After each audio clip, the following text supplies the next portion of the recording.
सदैव बनी रहे। तो आज हम सुनेंगे संकष्टी चतुर्थी की पौराणिक कथा। तो कथा को पूरा सुनिएगा। सबसे पहले हम संकट माता की कहानी सुनेंगे और उसके बाद में गणेश जी की कहानी। तो कहानी को अधूरा मत छोड़िएगा। चलिए कथा शुरू करते हैं।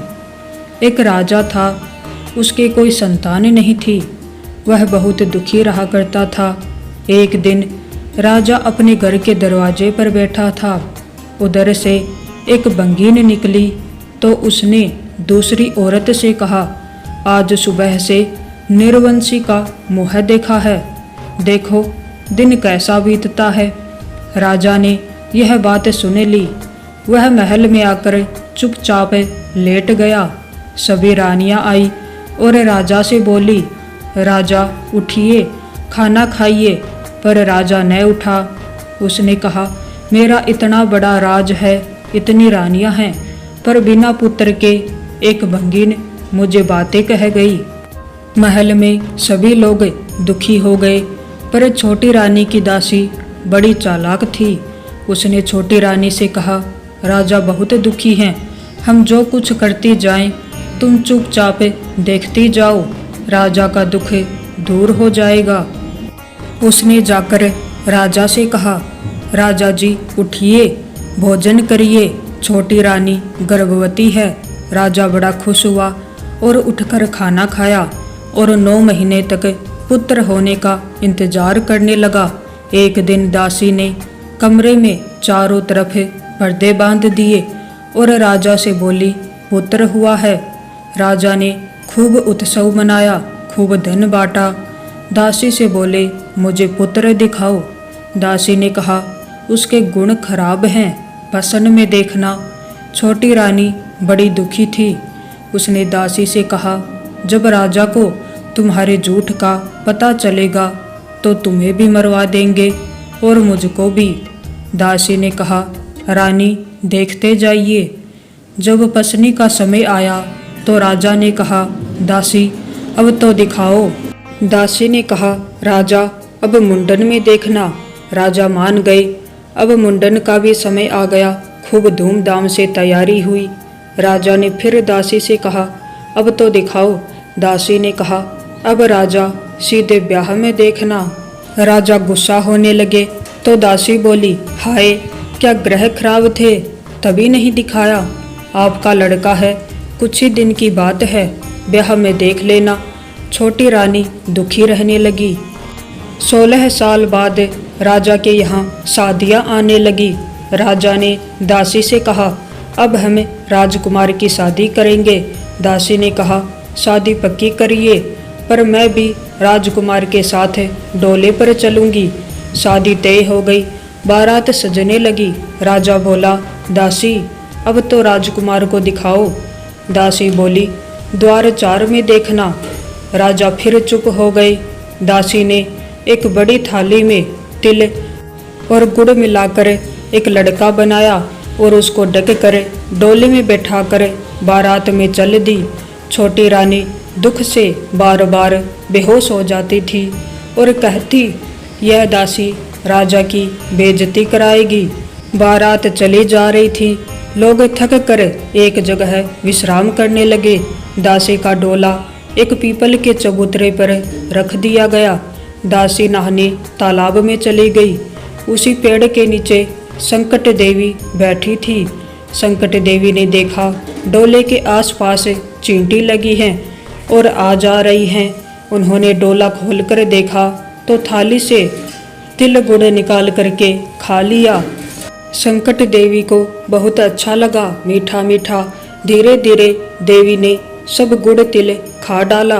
अब थाली खाली हो गई। दासी नहाकर लौटी, तब देखा संकट देवी बैठी हैं और थाली खाली पड़ी है।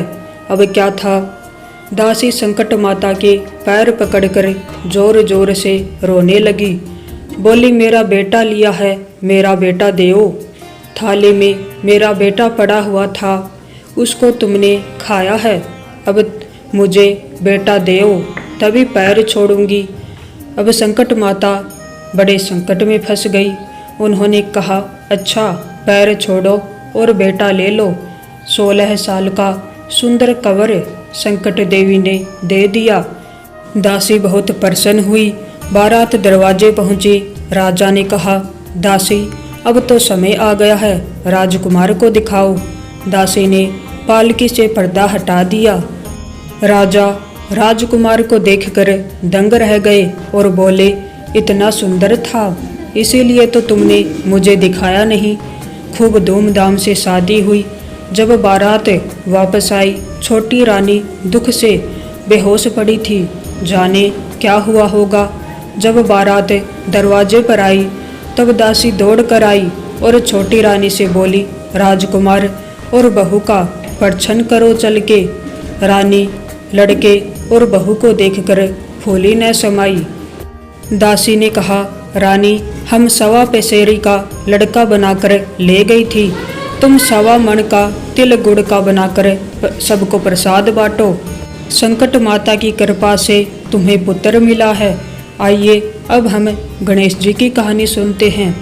एक समय की बात है, विष्णु भगवान का विवाह लक्ष्मी जी के साथ निश्चित हो गया। विवाह की तैयारियां होने लगी। सभी देवताओं को निमंत्रण भेजे गए, परंतु गणेश जी को निमंत्रण नहीं दिया गया। कारण जो भी रहा हो, अब भगवान विष्णु की बारात जाने का समय आ गया।